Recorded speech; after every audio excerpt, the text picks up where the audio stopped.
Hello dear friend, आप सभी का इजी लर्नर में स्वागत है। आई होप आप सभी अच्छे होंगे। तो आज हम डीएलएड थर्ड सेमेस्टर हिंदी का फर्स्ट चैप्टर देखेंगे। ठीक, हिंदी का जो फर्स्ट चैप्टर है उसमें लेखक और कवियों का सामान्य जीवन परिचय के बारे में पढ़ेंगे। ठीक, जो हमारा फर्स्ट चैप्टर में कह रहा है लेखकों एवं कवियों का सामान्य जीवन परिचय। ठीक, इसमें हम लेखक और कवियों के जीवन परिचय के बारे में देखेंगे। ठीक है,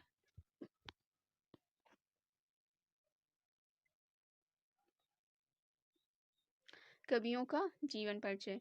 तो हम लोग कबीरदास जी के जीवन परिचय के बारे में देखेंगे। हमारे जो कबीरदास जी का जन्म है, मतलब नाम कबीरदास जी का जन्म 1440 में लगभग मतलब अगर लगभग हो लिखा हो तो उसमें एकदम सुनिश्चित नहीं रहता कि ये इसी सन में, मतलब लगभग मतलब कुछ अंदाज के हिसाब से बता रहे हैं। लगभग को मतलब एकदम सुनिश्चित नहीं है कि इतने में ही इनका जन्म हुआ था। ठीक, मृत्यु 1518 में लगभग। और तुलसीदास जी का जो जन्म स्थान था वो काशी वाराणसी में हुआ था। ठीक है, काशी वाराणसी में हुआ था। इनकी मृत्यु जो है वो मगहर के उत्तर प्रदेश में हुई थी। इनकी मृत्यु मगहर के उत्तर प्रदेश में हुई थी। ठीक है,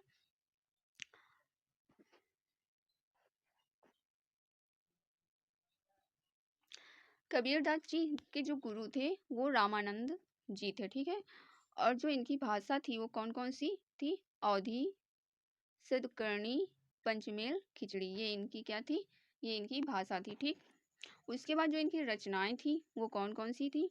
तो देखिए, इनकी जो रचना थी एक थी साखी, सबद, रामायणी। ये इनकी तीन रचनाएं थी। कौन कौन सी थी? साखी, सबद, रामायणी। ठीक, उसके बाद जो शाखा है इनकी जो शाखा है वो कौन सी थी? वो काव्य धारा की ज्ञानश्रयी शाखा थी। तुलसीदास जी की जो शाखा थी वो काव्य धारा की ज्ञानश्रयी शाखा थी। ठीक, और इनकी पत्नी का जो नाम था वो लोई था। ठीक, उसके बाद इनके जो बच्चे थे पुत्र और पुत्री। कबीरदास जी के दो बच्चे थे, एक पुत्र था और एक पुत्री थी। ठीक, जो पुत्र था उसका नाम कमाल था और जो पुत्री थी उसका नाम कमाली था। ठीक है,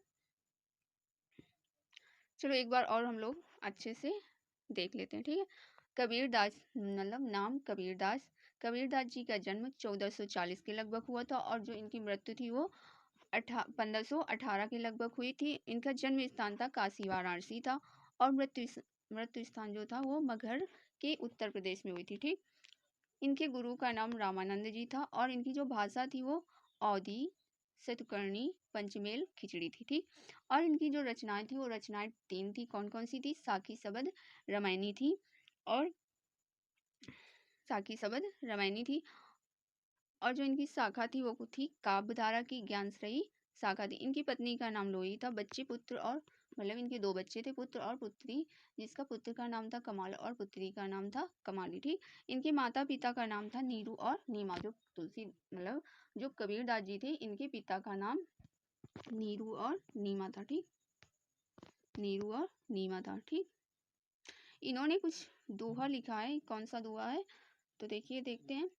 दोहे में दिया हुआ है मसी कागज छुओ नहीं, मसी कागज छुओ नहीं, कलम गही नहीं हाथ। मतलब तुलसीदास जी ने लिखा है, मतलब तुलसीदास जी के बारे में ये दोहा है।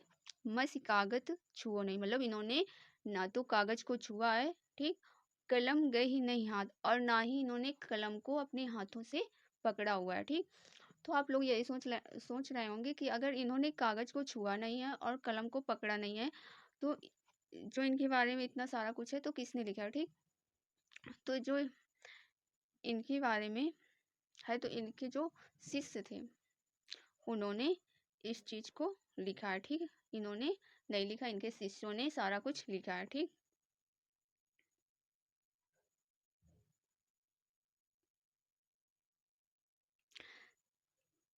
कबीर ने उपदेश दिया उनकी मतलब उनके बाद उनके शिष्यों ने बीजक नामक संग्रह कर लिया।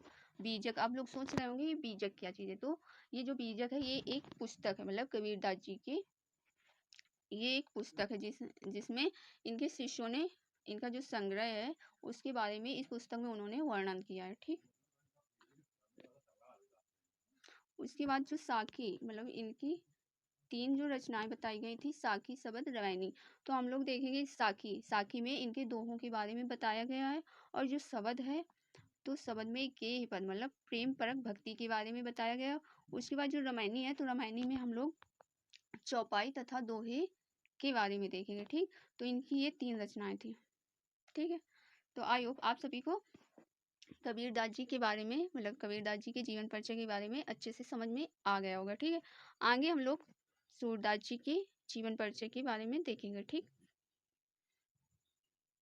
सूरदास मतलब सेकंड, जो हमारे सूरदास जी थे, इनका जन्म संवत 1535 सन 1478 ईस्वी में रुनकता नामक ग्राम में हुआ। ठीक है, सूरदास जी का जन्म संवत 1535 सन 1478 ईस्वी में रुनकता नामक ग्राम में हुआ था। ठीक है, उसके बाद इनकी जो मृत्यु है वो संवत 1640 सन 1583 ईस्वी में पारसोली ग्राम में हुई थी। ठीक, सूरदास जी के जो गुरु थे, मतलब सूरदास जी के जो गुरु थे उनका नाम आचार्य वल्लभाचार्य था। सूरदास जी के गुरु का नाम आचार्य वल्लभाचार्य था। ठीक है, इनकी जो भाषा है सूरदास जी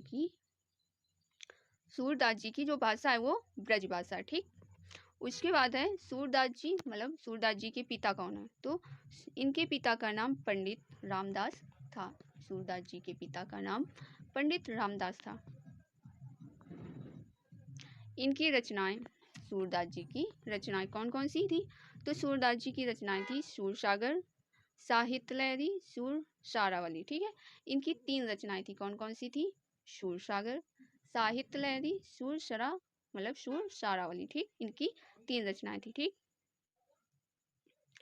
साहित्य में योगदान, जो हमारे मतलब जो सूरदास जी हैं इन्होंने कृष्ण की बाल लीलाओं, जो सूरसागर है इन्होंने कृष्ण की बाल लीलाओं तथा कृष्ण लीलाओं का मनोरम चित्रण किया है। जो सूरदास जी थे इन्होंने कृष्ण की बाल लीलाओं के बारे में वर्णन किया या लिखा है। ठीक, या बताया है।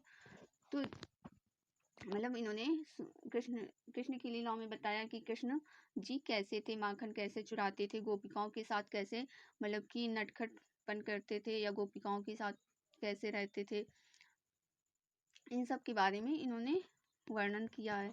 जो सूरदास जी थे इन्होंने मतलब ये सूर मतलब इनकी आंखों में दिखता नहीं था, फिर भी इन्होंने कृष्ण की बाल लीलाओं के बारे में बहुत ही अच्छी तरह से वर्णन किया है। ठीक, कृष्ण की बाल लीलाओं के बारे में इन्होंने बहुत ही अच्छे से, मतलब एक अच्छा होता है, इन्होंने बहुत ही अच्छे से वर्णन किया है। ठीक,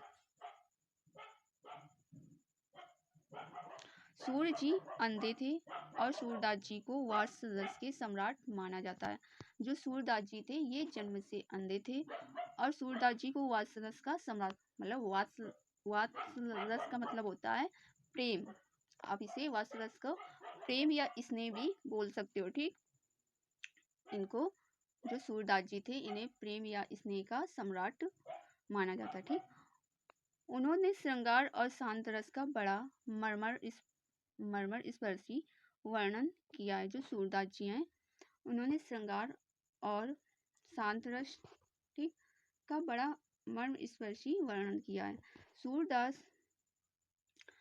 सूरदास जी को हिंदी साहित्य का सूरसागर भी कहते हैं। जो सूरदास जी हैं इनको हिंदी साहित्य का सूरसागर भी कहते हैं। ठीक, जो सूरदास जी हैं इन्होंने मतलब बाल लीला या मतलब कृष्ण लीला को देखा नहीं है, क्योंकि इनकी आंखें नहीं थी। ठीक, तो इन्होंने कृष्ण लीला को देखा नहीं, लेकिन ये जो इतने मांडली थे कि इन्होंने कृष्ण लीलाओं के बारे में इतनी अच्छी तरह से वर्णन किया, इतने प्रेम भाव से वर्णन किया है कि आपको ऐसा नहीं लगेगा कि ये मतलब एक कथा है या एक कहानी है। ठीक, आपको ये सारा कुछ एक सजीव की तरह लगेगा। ठीक, तो इन्होंने कृष्ण लीला के बारे में बहुत ही अच्छे से वर्णन किया है।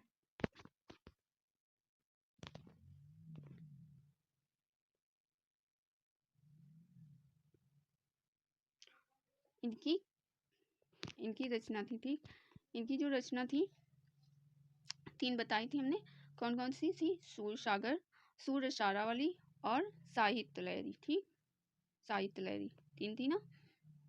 तो देखिए सूरसागर 1.25 लाख पद थे। जो सूरसागर मतलब जो सूरसागर रचना थी इसमें 1.25 लाख पद थे, ठीक। इसमें सूर्य की भक्ति भावना, कृष्ण की बाल लीला, गोपिकाओं के साथ विरह आदि का सजीव व मार्मिक वर्णन किया। वात्सल और श्रृंगार रस का सागर है, ठीक।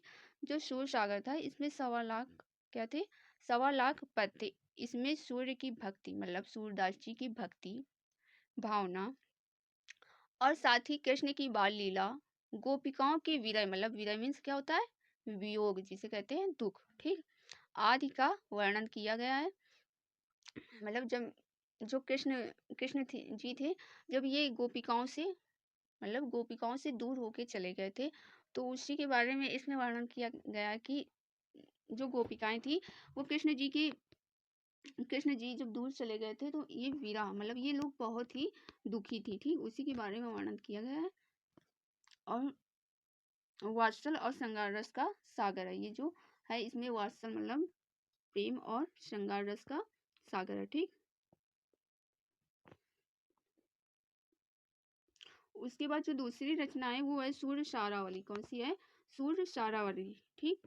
इसमें है 1107 छंद है। जो सूरसारावली रचना है इसमें 1107 छंद हैं, ठीक। भगवान कृष्ण की सगुण भक्ति का वर्णन किया गया है। इसमें भगवान श्री कृष्ण की भक्ति मतलब इसमें भगवान श्री कृष्ण की सगुण भक्ति के बारे में वर्णन किया गया, ठीक है। उसके बाद जो हमारा तीसरी रचना है ये है साहित्य लहरी, ठीक। क्या है? साहित्य लहरी। इसमें 118 पद हैं। साहित्य लहरी जो है इसमें 118 कुल पद हैं। इसमें सूरदास जी ने अपनी काव्य प्रतिभा का प्रदर्शन किया है, ठीक। जो साहित्य लहरी है 118 पद हैं। इसमें सूरदास जी ने अपनी काव्य धारा प्रतिभा का प्रदर्शन किया है, ठीक है। जो सूरदास जी थे इन्होंने कृष्ण की लीलाओं के बारे में बहुत ही अच्छे से वर्णन किया है, ठीक। अब अगली क्लास में हम तुलसीदास जी के बारे में मतलब तुलसीदास जी के जीवन परिचय के बारे में पढ़ेंगे। तो आई होप आप लोगों को यहाँ तक सारा कुछ अच्छे से समझ में आ गया होगा, ठीक। तो अगर क्लास अच्छी लगी हो तो चैनल को सब्सक्राइब, लाइक, कमेंट और अपने दोस्तों तक शेयर कर दीजिए, ठीक है। अब मिलते हैं नेक्स्ट क्लास में।